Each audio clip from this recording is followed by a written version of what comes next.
Welcome to America's Healthiest City. I am your host, Will Melton. America's Healthiest City is a 10-year initiative to make Richmond the healthiest city in the nation. And this show on ESPN is every Thursday at 6 a.m. on Thursdays. Let me start over, Mike. I don't even know what I just said.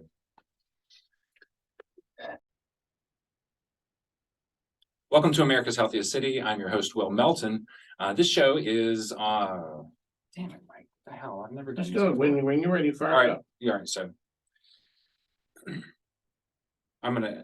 Al Green's gonna edit this. Nope. Okay. We're just gonna. I started right when you Yeah, get it right. I hope so, because I said a couple of curse words there too. Welcome to America's Healthiest City. I'm your host, Will Melton. America's Healthiest City is a 10-year initiative to make Richmond the healthiest city in America. I'm excited to bring you today's show and our guest, Todd Feldman from Rocket Factory. We're going to bring Todd on in a minute, but before I dive in, I just want to remind listeners that you can go to americashealthiestcity.com to check out our ideas board, to submit your ideas, to comment on ideas that have been submitted, and to see who is involved in this initiative. I encourage you to join as an ambassador if you're a brand, or if you are a government entity or a nonprofit. If you want to signify that you're committed to this effort, this is important. We can only do it if we do it together. So please join us at americashealthiestcity.com. And without further ado, I want to bring on Todd Feldman. Todd and I were introduced by Mike King not too long ago. We had a great conversation. And today's going to be an exciting show, speaking a little bit about all things, but certainly about mental health and men's mental health as a key component of that. So Todd, I'll let you introduce yourself and tell our listeners a little bit about what you do. Good to see you, Will, and certainly excited to be here and talk about all things health and a little bit of business. So Todd Feldman, Rocket Factory, started the Rocket Factory, right before the pandemic hit. So awesome timing there. And in the process have kind of gone through the normal iterations of what a business startup does and kind of pivots along the way in the journey. And for me, it's really gotten down to a couple things, and that is both the livelihoods of people. So we're an advisory services business to C-level executives and CEOs. We do strategy and strategy advice. And one of the things that we are always talking about is, we know that 70 to 90% of strategic plans called digital transformation plans fail. They underdeliver. And these are widely published studies that have come out and talked about this. And then certainly in my 30 years of doing strategy work and enterprise work, sitting on executive teams and as well as a consultant on the outside, I've seen the results of poor planning, and so it bothers me, and it has bothered me. So one of the things that I set out to do is let's talk about the reasons why strategy doesn't go so well. And we also know that plans take about 2 years to put into place. So if we are operating on a not so great, 70 to 90%, call it under deliver or fail rate, and it takes 2 years to figure it out, let's work on the things that we know are going to affect that plan in 2 years. At the end of it all are the people that work at these companies. And we know that if planning doesn't go well, then those people will suffer through the form of layoffs, or maybe they get to quiet quitting, or any of these other trends that we're seeing in the market. So for me, and you go back to Rocket Factory and the why I do what I do, it's for people and for their livelihoods and for, call it, their overall health.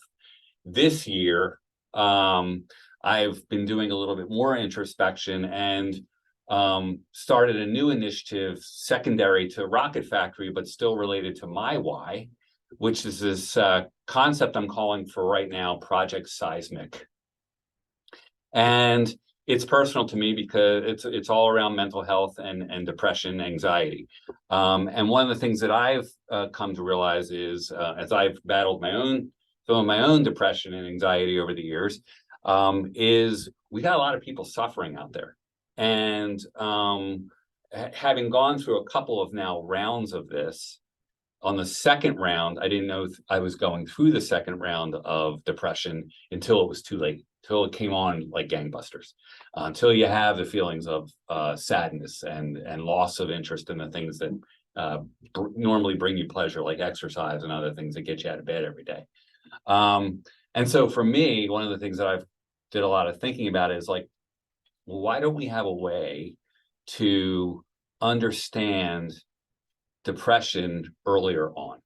Why can't we, the reason for the name Project Seismic is like we have these, in geology, geologists have seismographs, right? So why can't we have like sort of a reading of the rumble before the problem really, an earthquake erupts. So so I'll pause, but that's kind of what's been going on with me and Rocket Factory, and as well as with Project Seismic. And I know we're going to dive deeper into the mental health side of things today, but really critical conversations. Well, before I go there, I want to back up to the business end of things, because Sure. I think that I'm always looking for commonalities. Where do I overlap with people? Where do we see eye to eye? Yeah, A couple of years ago, Exponent 21 adopted a mission to make the world a better place to work. love it. And you kind of look at it and say, well, a marketing company with a mission to make the world a better place to work. Like, what's our business? What are we doing? And I think at the end of the day, when you look around at, whether it's quiet quitting or public layoffs or, the great resignation, it's very evident to me that there's an incongruence between what the workplace is and what the worker wants Yes. to feel fulfilled, just Yes. at a very basic level. And so what we said was, can we create a work environment that people love, that they want to come to, that they want to feel part of, and create that culture, and certainly in a remote environment too, because all this started, right before the pandemic, but certainly having had grown it through that period. So, and then, once we start having success, and we certainly have had some success, we can tell our story and we can share it with others, and we can challenge other businesses to go to a 4-day work week or trial, different things that have really been successful for us. So, really talking on that front, we're saying, okay, it's not about work-life balance, it's about life balance. If you have it to go home at the end of the day and you're like trying so hard to cut off all the memories that were so terrible during the workday just so you can have peace at home, or you're going to work pretending like any problems you have at home or something you're going to ignore, that's not reality. It's not reality. So, for me, it's, that's where we overlap. And I really want to talk about even a layer deeper and talk about what's happening, because I'm looking at these companies like Google, and we're on the radio right now, so this is a criticism and it's going to happen, but 12,000 workers got laid off for savings of a fraction of what they paid out in dividends to shareholders in just one quarter. So that's really frustrating to me when I'm sitting here thinking about morale matters. We kind of need to build sustainable organizations. What are they doing to themselves? Why are they doing it? And maybe you can speak a little bit more to sort of that importance of sustainability and how that interacts with how people show up at work. Yeah. So gosh, there's a lot to unpack there. But I love it. So we'll talk about sustainability. So first of all, let's go back to companies that have been in business for a really long time. We use this as an example. Google is not a startup anymore, right? Been in business for quite a while. There are lots of companies out there that have been in business for quite a while, and they feel this need to go through what they call transformation, or what the market is calling transformation. We must transform or we're going to die. It's like, why are we having this conversation? First of all, what happens when you have the conversation around transformation is that gets communicated to employees in the form of, it's going to be a set of projects, initiatives. There's going to be a set of meetings that we're going to hold. There's going to be a rally that's going to happen under some big tent somewhere. We did that at Circuit City, by the way. And we know how that turned out. And instead of talking about transformation, or even innovation as a separate thing or the set of initiatives, let's just talk about being sustainable. And let's talk about having, if businesses are sustainable, then transformation and innovation become outcomes of us declaring, and by us, I mean the CEO and the leadership team, declaring that we're going to work towards being a sustainable organization. Now, what does that mean? Well, it means first having a clear vision and mission around the organization. What that also creates, though, is clear purpose for those employees. And one of the things that we lack, generally speaking, that I see way, like vast majority of the time, are poor vision statements and poor mission statements, and therefore you have an employee base that is lacking purpose. And so an employee base without purpose is not sustainable. And therefore your business will not be sustainable. You may not feel it right away, but it will occur. And then down the line, you're going to have to go through this whole thing around transformation, or you're going to call it a transformation. There is so much data around the power of purpose in the minds of a human being, and particularly people that come to work when we're talking about business. It's overwhelming. So if you give people purpose, they're going to be speeding to work. They may, as you said, they may still bring the stuff that is part of their life to work. And by the way, part of giving grace and being empathetic as a leader is also understanding that when they come to work, they may have some stuff, but with purpose, they will go do their job, and they will go enjoy their work, and maybe it becomes an escape from what's going on in the rest of their life. So. You're listening to America's Healthiest City on ESPN Richmond 106.1. I'm your host, Will Melton, and we have Todd Feldman from Rocket Factory today. We're discussing business and mental health. Todd, so we're talking about success in business as it relates to sustainability and kind of how that trickles down to the individual. And earlier, we were talking about kind of being at that place of sort of dire straits with when it comes to mental health as an individual, where you might find it difficult to get out of bed in the morning, or to find the motivation to do the things that you might normally do on a normal day. And then you kind of talk about the data behind, purpose-driven life. And maybe you could speak a little bit more about that personal, mission statement, or that personal vision that is, sometimes really salient, and then sometimes it perhaps is, a little bit more distant. Have there been any lessons that, you said you've kind of been through this cycle a couple of times, that you've learned to kind of help? You're looking at data, right? How do you find that data that gives an indicator? Where have you gone with that? What have you learned? So I think the first time, it's funny because I've done a lot of, particularly even over the last 6 months, I think back on my career and my life, and I've had my share of, like anybody else, you lose your parents, you have stuff going on in your personal life that happens. And it really, and I say this like not proud, it's never really affected me. Or at least I didn't know it. And then only recently, as I've always done really well under pressure, and I've always done well under called stressful situations. Literally about every job I've ever taken on in my career, starting from my super early days back in living in Philadelphia and working on live sports television. We're in live sports, live television. And that's a stressful job as a 23-year-old kid trying to learn the ropes of going to work every day.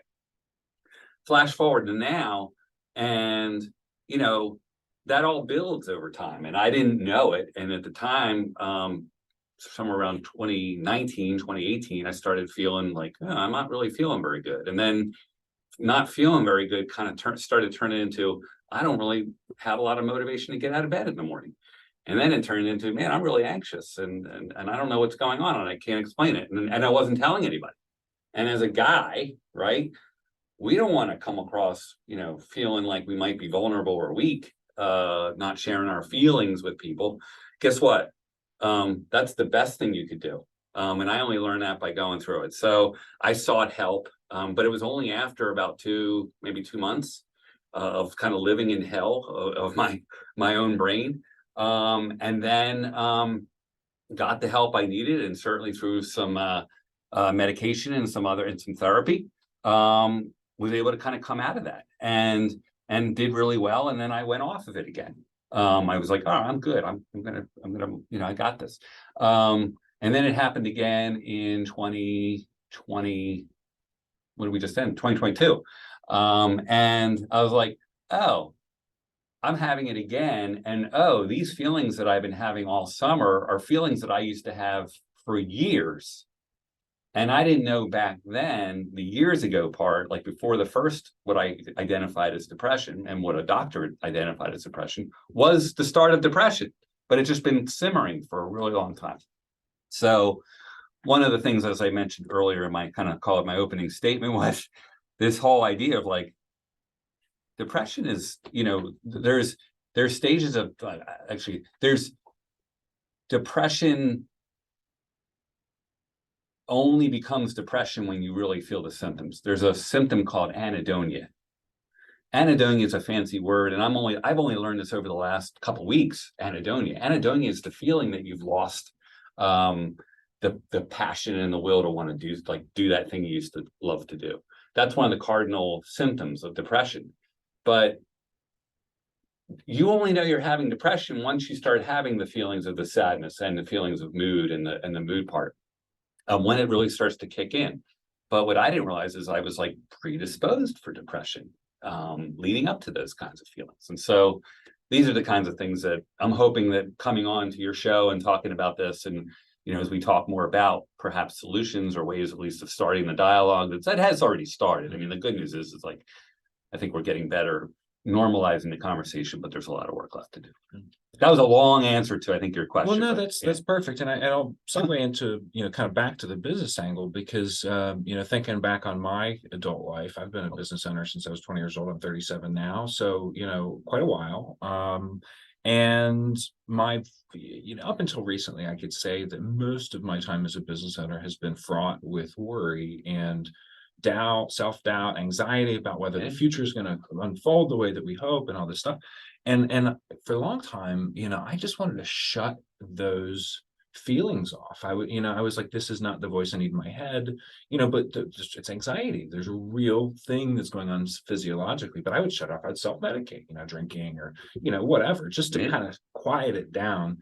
And I think that what I've learned over my life, and I lost my father when I was 12, and that was pretty traumatic, and certainly have grown and healed from it, but might have attempted to mute some emotions and exposure to emotions, and I think that can really pigeonhole us into not recognizing the signs and symptoms sometimes. And the last thing I'll say, just to kind of like get us into the funny zone, during the pandemic, one of my favorite things was watching Queer Eye, because every single episode I would cry, and it made me feel so good about myself. Yeah. So I was like, I'm capable of this wide range of emotions. And oh wait, by the way, in this sort of really difficult political time, there's some good out in the world that we can kind of use as a beacon to feel some hope about, external things. Yeah. So maybe you can talk a little bit about your experience as a business owner, and maybe, it sounds like maybe some of the things that you've dealt with in the past may have coincided with some transitions in your life, and you've certainly had to learn through that as well. Yeah, I think it's kind of like what I'm going to really mess the saying up, but it's like what makes you. What is it? What challenges only makes you stronger, or whatever. Kill you makes you stronger. Thank you. Whatever it's funny. I always like mess up the cliche phrases, but anyway, I think forming Rocket Factory and doing what I'm doing, both watching clients in their roles, and then just reflect, and then doing the same reflection on my own call it personal struggles. And health struggles, if you will, have been has I think helped me to become, I'll say it, a better leader. And certainly I'm always looking for ways to be better as a human being, not even just a leader, a better human being, a better person. And I was always and have always been this kind of like, I'll run into a brick wall, I'll go after something if I see it. It's like, but I think what I've lacked at certain times is reading the room or being more aware of what's going on around me. And I certainly have, developed that skill over the last several years I've done a better job, I believe, and those that are around me closely, my wife in particular, I've done a better job at really doing the work on trying to become a better human being and being more aware of what's going on around me. And I think that's helped me become a better person. And I will say, like, I'm enjoying myself more in meeting and dealing and talking to people like yourself. It's been a lot of fun. You're listening to America's Healthiest City on ESPN Richmond. I'm your host, Will Melton. Follow us online at americashealthiestcity.com and where you get your social media. So kind of going to vulnerability as a tool to kind of fight depression, or at least to bridge the the gaps in our social world. You sound like you've been practicing vulnerability a little bit, talking to more people, as you mentioned. What is the outcome of being more vulnerable with other people, and maybe speak a little bit to being more vulnerable to people that you're already close with versus maybe being vulnerable to people that are maybe a little bit more stranger. I think I could address both. I think, well, certainly being more vulnerable. I mean, it's easier being vulnerable with the people you're close to. As I've come out and talked more about my own, call it battles or struggles with depression and anxiety, it's just been interesting because the more people I talk to, everybody, I'm going to say 90% of those that I've talked to are saying it right back to me, like, yeah, I've had that, or I've had these feelings, or I've had my moments, or I have a loved one that suffered. And I just think that the more, we have and I don't have the statistics with me because I'm still literally at the starting line of figuring some things out for Project Seismic, but we know suicide is at a very high rate. We know that from a trauma perspective, we're all just coming out of being locked away with the pandemic, and the world is getting normalized, or working towards getting normalized again, and we still got people stuck, a lot of people stuck in a lot of from being isolated for 2 years. So I think what I have discovered is talking about it has both helped others say back to me that maybe that was something they've never shared with anyone before, but at the same time it's helped me as well. And so I like to put others first in this discussion, and I think the more we talk about it, the more both we're helping. We're both, like, as human beings, we're helping one another, and that's the important thing. I think we have to talk more about the way we're all feeling. Well, it always amazes me how many people don't know why you're supposed to put your mask on first when they fall down an airplane. That's right. Yeah. And that is, for those of you listening don't know, if you have passed out because you don't have enough oxygen, you can't help your seatmate put their mask on. That's right. Yeah. Get your oxygen first, and then maybe you can help other folks out there. I don't think that there's anything wrong with acknowledging what our needs are and serving those needs. But I think, one of the things, and I wish I knew the name of the book and I should have written it down, but I didn't. But my wife recently read a book that was talking about sort of all the things in modern day society that is, that are impacting us. And, one of the things is, like, our phone's still about 5 hours a day from us. And that's time we're not in the dirt. That's time we're not listening to music. That's time we're not, amongst the trees and talking to people. And, one of the things that ends up happening is when we go deep into these isolated states, we have a tendency to go deeper into these isolated states. But if we go out and we seek out that human connection, we find joy in it. We're reminded of why it's good for us, and we go seek out more of it. That's right. So, that's, I think, as you look for some of those indicators, that could be one of them. And I actually have noticed in myself, I'll look at my patterns on social media and see if I haven't posted on LinkedIn for a couple of months, something's probably, maybe not, on point. Maybe I'm really busy and there's a real reason.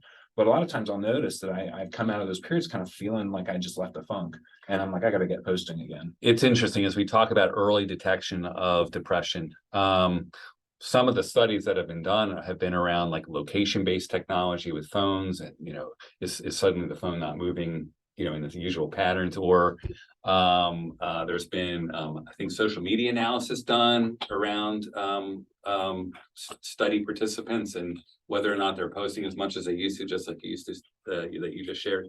Some of the things I'm looking into as part of Project Seismic from an early detection of depression is, and there are firms that are doing some fabulous work out there, and as I learn more about it, it's great to see that there are folks doing some things around genome sequencing and leveraging RNA technology. And I know that all sounds great, but it's kind of the way the vaccines were developed. It's through RNA technology, and then so more of the biological, like deep DNA work that needs to get done. And again, I'm no clinician, but working on actually finding a couple to talk to.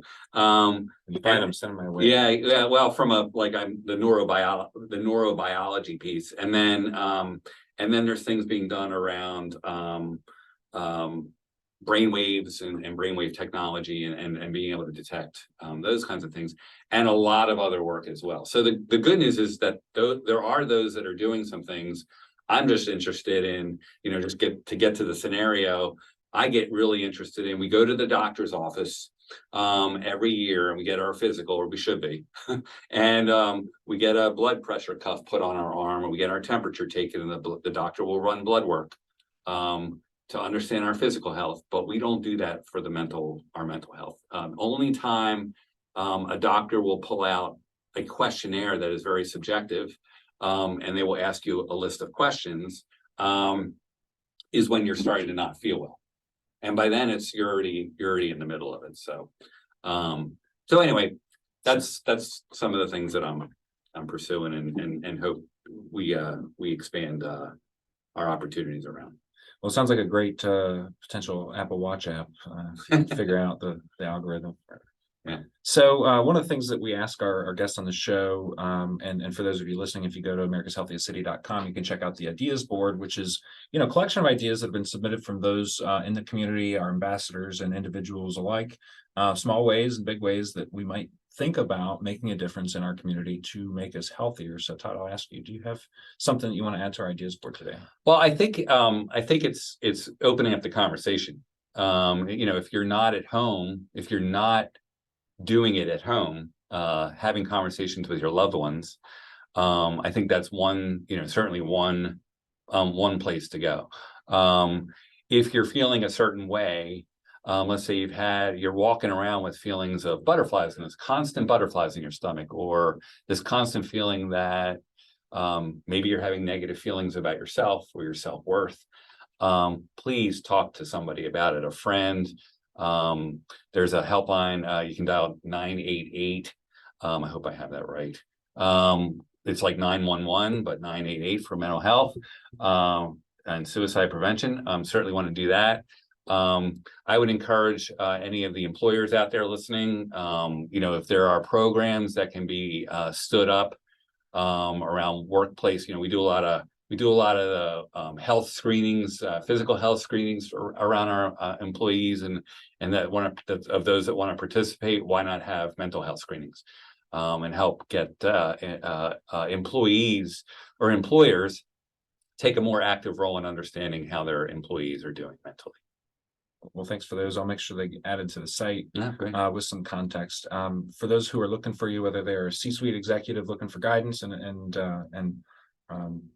or if it's just somebody trying to connect with you to continue the conversation, how can they find you? Yeah, the best place, particularly around Rocket Factory, is gorocketfactory.com, and you can reach out to me there for any of these initiatives. Great. Well, thanks for coming on, Todd. I hope to have you again in the future, and keep us informed as you make some progress on that early detection. It's awesome to be here. Thanks a lot. Thanks.